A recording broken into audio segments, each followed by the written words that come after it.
恭喜翟艺莹、柯纯。第25时区的情书开播仅3天，便依然稳居新剧热度榜第1，并且点赞量突破100万。这样的成绩无疑让不少观众眼前一亮。对于一部刚刚上线的新作品来说，前3天往往是最能检验观众接受度的阶段。有人因为演员而点开，有人因为剧情留下，也有人原本只是抱着随便看看的心态，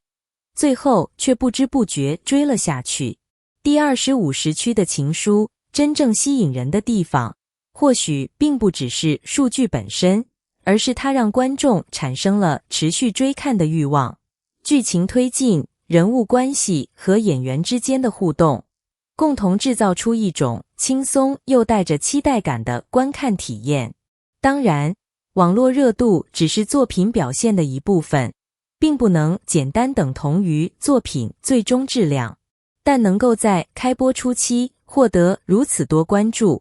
至少说明这部剧已经成功找到了属于自己的观众。说到这部剧，就不得不聊聊翟艺莹和柯纯。两位演员站在一起时，最容易让观众注意到的，并不是刻意制造的甜蜜，而是他们在角色状态中的自然感。一个眼神，一句回应，甚至一个短暂的停顿，都可能让观众自动脑补出人物之间没有说出口的情绪。这也是影视作品中非常微妙的一种化学反应。真正让人上头的 CP， 并不一定需要大量高糖情节，有时候越是克制的互动，越容易留下想象空间。当角色之间有距离、有试探、有误会，也有慢慢靠近的过程，观众反而更容易产生代入感。翟艺莹的表演带有一种灵动感，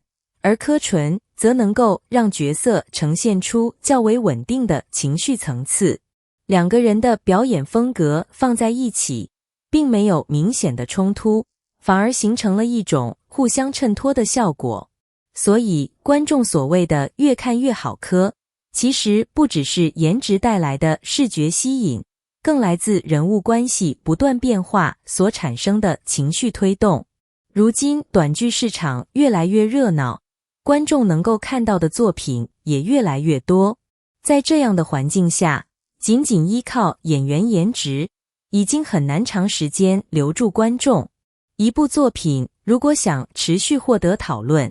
最终还是要回到人物和故事本身。第25时区的情书能够引发关注，其中一个值得讨论的地方，就是演员的外形条件与角色气质之间形成了比较自然的连接。观众看到的不是简单的演员站在镜头前，而是更容易相信他们就是故事中的人物。这其实也是演员价值的重要体现。好看的演员可以让观众点击播放，但真正能够让观众继续追下去的，往往是角色有没有生命力。因此，与其只讨论这一对到底有多甜，不如看看他们如何通过表演把人物关系一步步建立起来。那些细微的情绪变化，可能才是这部作品最值得关注的部分。如今的观众其实越来越聪明，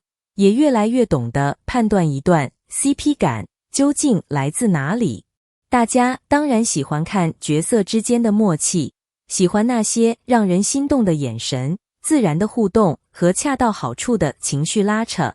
但这并不意味着所有刻意设计的营业都能够得到认可。相反，如果一部作品过度强调演员之间的关系，频繁制造暧昧话题，甚至把现实与剧情混在一起，很容易让观众产生疲惫感。真正高级的 CP 感，从来不是靠反复提醒观众他们很甜，而是让观众在故事的发展过程中自己发现，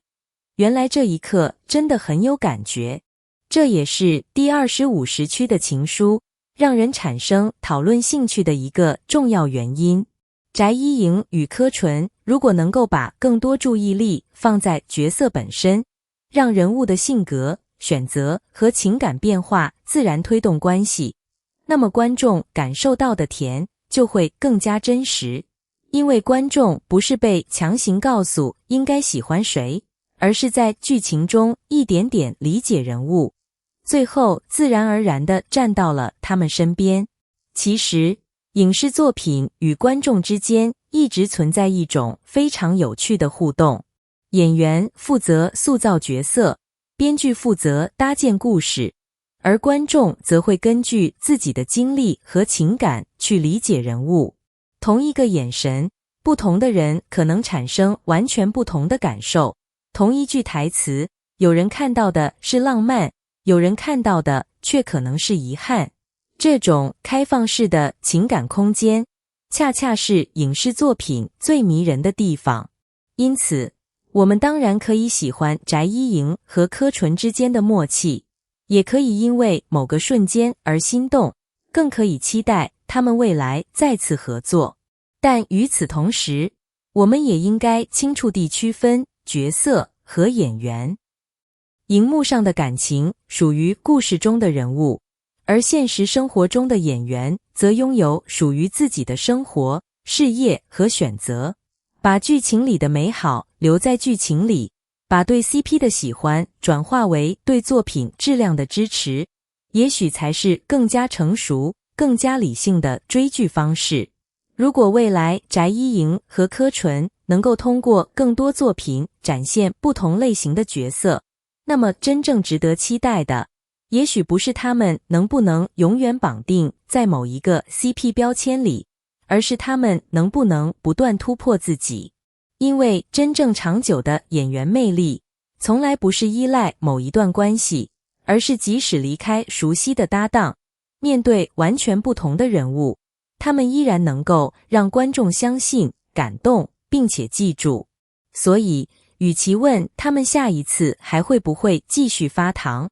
不如期待他们下一次能带来怎样完全不同的惊喜。对于演员而言， CP 可以成为事业中的一个美好阶段，但成长与突破才应该是更长远的答案。第25时区的情书开播3天登上热度第1，点赞突破100万，确实值得恭喜。但对于一部真正有生命力的作品来说，这份成绩更应该被看作一个新的起点，而不是可以停下脚步的终点。短时间的热度能够证明观众愿意点击、愿意讨论，却无法单独决定一部作品能否经得起时间考验。接下来，剧情能不能持续保持吸引力？人物关系会不会随着故事推进变得更加立体？角色的成长是否足够自然？翟依莹与柯纯能不能继续用细腻的表演，让观众相信他们所饰演的人物？这些问题才是真正决定作品口碑能走多远的关键。尤其是在如今影视内容越来越丰富的环境下，观众已经不再只是满足于颜值好看或者 CP 很甜，大家更希望看到有逻辑、有情绪、有成长的人物，也希望演员能够跳出固定标签，用不同角色证明自己的可塑性。或许这也是翟依莹和柯纯接下来最值得期待的地方。对于演员来说，热度是一种机会，也是一份责任。希望他们能够把观众给予的关注转化为继续提升演技、认真打磨角色的动力，而不是被短暂的数据和外界评价束缚。毕竟，真正能够留下来的，从来不是某一天的排名，而是一部作品带给观众的情感记忆，以及演员一步一个脚印积累下来的实力。感谢每一位看到这里的观众，也感谢大家对国产影视作品的关注与支持。最后想问问大家，星号你觉得第25时区的情书最吸引你的地方，是翟依莹与柯纯之间自然产生的 CP 感，两位演员的表演，还是剧情本身？如果未来他们再次合作，